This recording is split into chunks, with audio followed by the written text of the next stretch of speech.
Can China afford to renegotiate everything with the United States? I don't think everything could be renegotiated or should be renegotiated. Like what not? For instance, this one China principle, the Taiwan issue, it concerns China's core interests. It is not negotiable. We have made this absolutely clear to everybody. But some of the other issues, like trade and economic relations, mutual investment, some of the specific cases in trade relations, because the two countries are growing, things are changing, sometimes there is a need for further or new or renegotiations. Will China pay a price as a result? I think we have to aim at a win-win outcome. That means each side will have to make some compromise, but each side would also gain something. For example, in the recent trade policy paper submitted by the Trump administration to Congress for approval on March the 1st, was suggesting that the United States can not follow the rulings of the WTO if it is not in favor of the United States. What does that mean for China? Well, I think it's a sovereign decision to every country whether they will commit to WTO rules. But once they agree to join the WTO, to accept these rules, I think they have to honor them. And we in China, since our accession to the WTO, we have always followed the WTO rules. Sometimes we don't have 100% agreement with them, but still we play by the rules. I hope the Americans will do the same. But of course, as I said, it's a sovereign decision for every country if they decide to withdraw. Although we don't want to see that, but they certainly have the right to do this. What about the South China Sea? China and United States both are powers in the Asia-Pacific region. I think these are two very different issues. First, both China and the United States are important countries in Asia-Pacific region because we are bordering the Pacific Ocean, both countries. And in that respect, we do take into due regard the American legitimate interest in the region, and we want to seek a very cooperative relationship with the United States in the region. This is one issue. The South China Sea issue is totally different. We have to be clear about the nature of the issue. This is not an issue of strategic rivalry between China and the United States. This is a territorial issue, and it should be handled as such. I heard you've done a lot of work before the phone call took place between Chinese President Xi Jinping and US President Donald Trump. Tell us about it. Well, I think a lot of people did a lot of work for this phone call, but it was a very good, positive, and constructive phone call. And the key was the firm commitment by the two leaders to this important relationship. Well, at the very beginning, people were very nervous because during the campaign, President Trump certainly have certain rhetorics toward China. Taiwan issue, currency, trade. But then he came into office very quiet about China. Didn't say much, not even the Spring Festival traditional greetings. People became nervous. What exactly is going on? Were you? Well, normally we don't comment on the campaign rhetorics. Right. We look at the real policies once they are in office. As for the Spring Festival congratulations, I think actually the US State Department did issue a message of congratulations to all the people who celebrate the Lunar New Year. And of course, later on, President Trump did send a very warm letter to the Chinese side. And that was all after the daughter came to the embassy, bringing her daughter to celebrate the Chinese New Year. Is that a special event for her in order to make sure there's an occasion for China and US to gather together? This has been the annual event for the last 6 or 7 years. It's mainly a cultural event because we have a lot of artistic groups from China. So we believe it was a good idea if we could host a big party at the embassy. So we did it, and we invited over 500 American guests, including government officials, people from the Congress. And including Ms. Trump? Yeah, of course, yeah. Because we understand Ivanka Trump's family, they have a strong interest in Chinese culture. And her little daughter, the lovely daughter, Arabella, is learning Chinese. So we sent an invitation to them, and it was very kind of them to come. She was quite shy, Arabella. I saw it in the footage. Huh? Yeah, because there was a large crowd. Of course. And did she manage to say one or two Chinese words to you? Oh yes, she did say thank you in Chinese, in perfect Chinese. The pronunciation was perfect. Is that really learning the foundation of so-called people-to-people contact with the Trump family? I think in a more general term, people-to-people contact is the very foundation of this state-to-state relationship. And of course, such exchange with the first family and with others is certainly important. President Trump, in his inauguration speech, he said it very clear, America first, several times. With that kind of mentality, can things really be able to work out? I think in a sense, it's only normal and natural for every country to say the interests of its people will come first. If the Americans say America first, we in China we could say the interests of the Chinese people would always come first. There's nothing wrong about that. But the problem is, or the point is that in today's world, if countries, especially China and the United States, if we can cooperate with each other, each would be better able to achieve its own goal and serve the interests of our own people. Where is the cooperation? Where is the coordination? Well, first of all, I think we do have to tackle all the short-term problems, the present-day problems. But if we can keep in mind the long-term goals, the long-term interest, we'll see the short-term problems in a different way. You will, but will the American side do that? What can you do to make them do that? Well, I think there are a lot of people on the American side who are able and ready to do that. People like Dr. Henry Kissinger and others. And I'm sure eventually the long-term interest will prevail. And about this transition with the new administration in Washington, D.C., I think we can say it's normal maybe.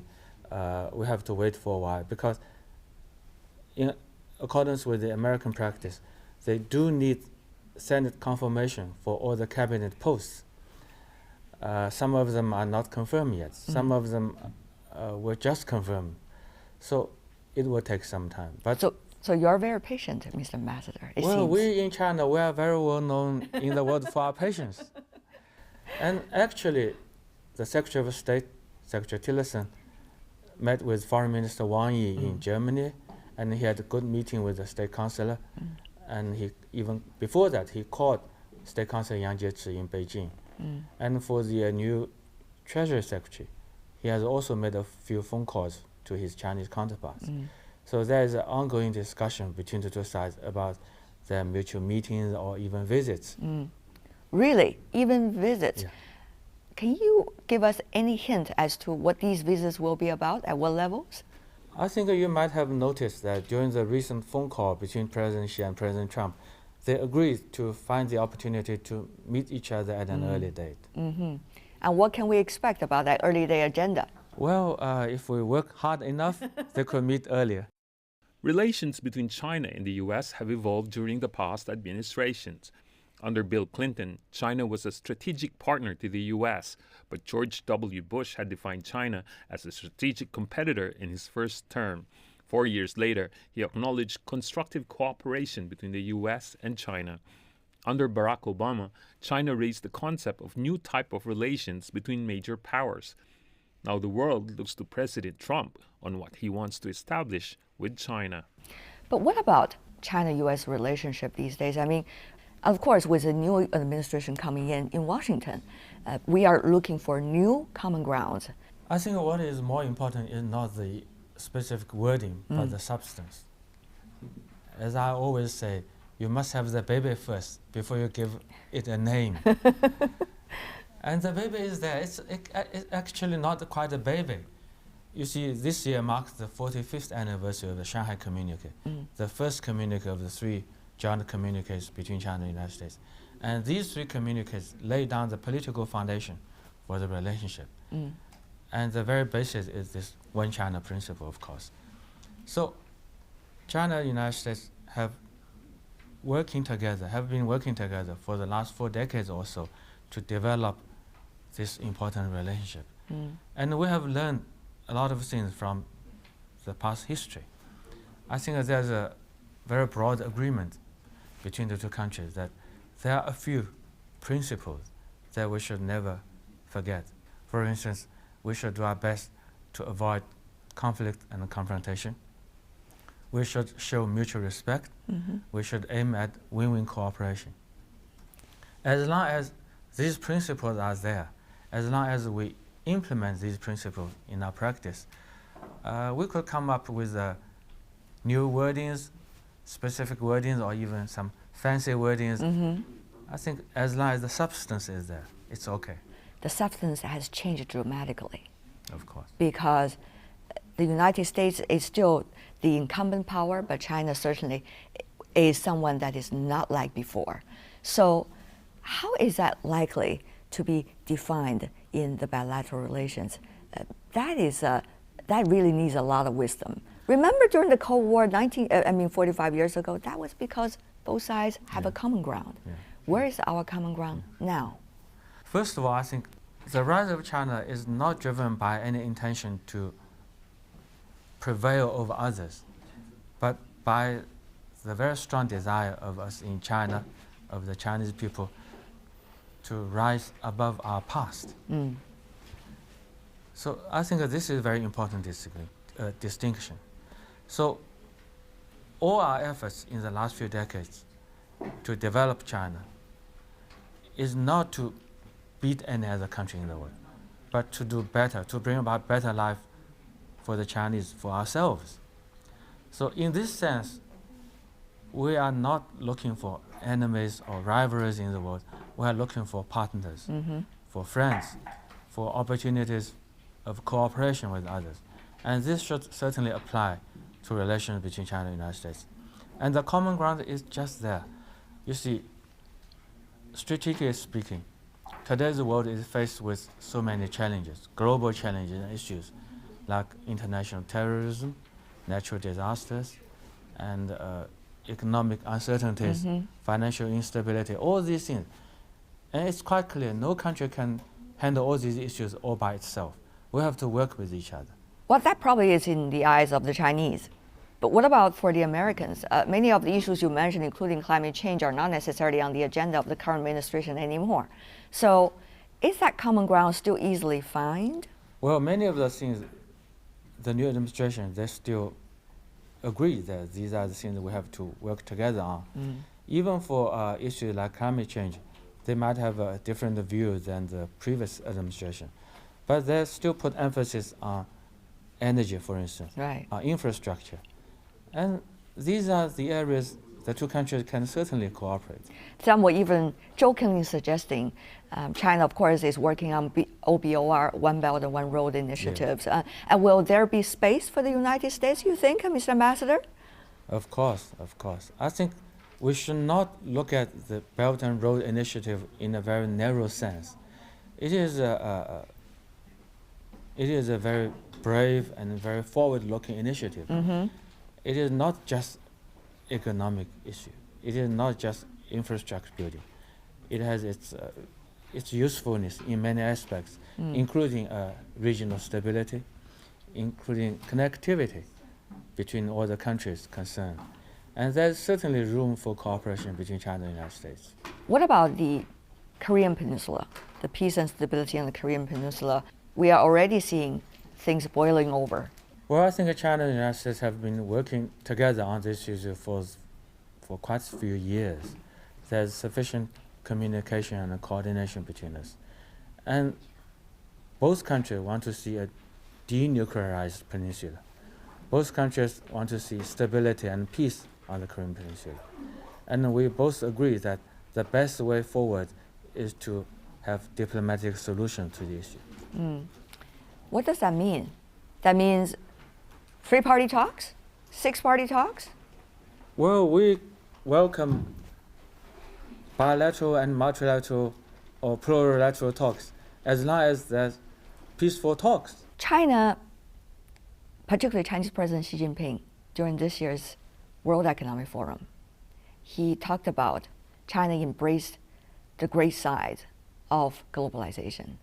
And many saw it in other parts of the world as a declaration against the United States, what is going on now as isolationism and anti-globalization. Do you think so? President Xi made a very important speech at this year's Davos Forum.